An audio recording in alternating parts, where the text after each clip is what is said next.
attente, puisqu'il y a un clivage électoral maintenant qui s'inscrit. Il y a un parallélisme qui peut justement occulter d'autres problèmes.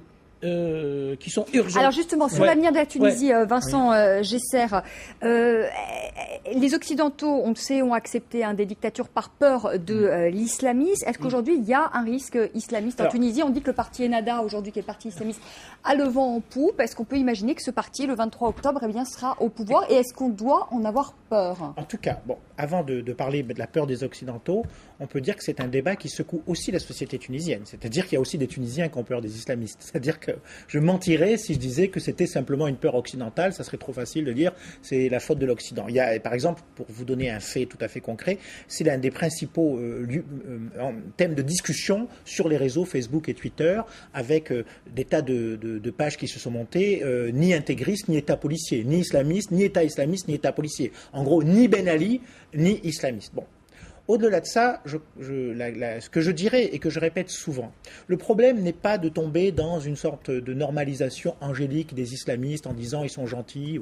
Il n'est pas non plus de tomber dans ce que j'appelle la diabolisation excessive des islamistes, mais un système démocratique ne peut exister que s'il parvient à rompre avec ce que j'appellerais un des modes de fonctionnement essentiels d'une dictature, c'est la construction de l'ennemi intérieur. Les dictatures fonctionnent parce qu'elles se construisent à un moment donné un ennemi intérieur qui d'ailleurs évolue, et vous l'avez très bien dit, oui. On a commencé à torturer les islamistes, après on s'est mis à frapper et à torturer des gens de la gauche, voire même des féministes, indépendants. Et donc le défi qui sera posé à la démocratie tunisienne, c'est pas de dire tout le monde doit s'aimer. On doit arrêter le combat politique. On ne va pas obliger des gens qui sont anti-islamistes à devenir pro-islamistes, à ne pas les combattre. Au contraire, ils doivent pouvoir les combattre.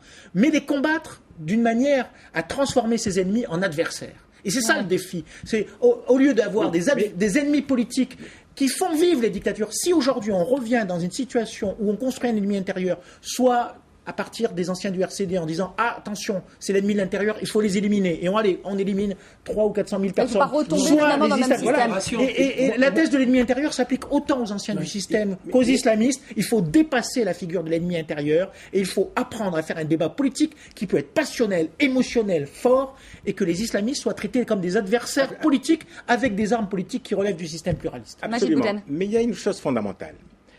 On se précipite même pour ces élections. Ce n'est pas un problème de date, je ne débat de cette question.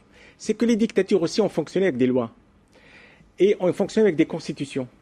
C'est que la future constitution, elle doit être faite par le peuple tunisien, mais avec des sécurités pour empêcher n'importe quelle majorité de manipuler la constitution comme Ben Ali.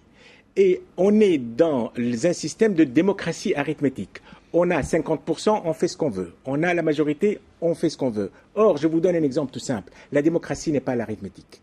Il y a des droits fondamentaux, à mon avis, au-dessus de la constitution tunisienne qui va servir à faire fonctionner le pays.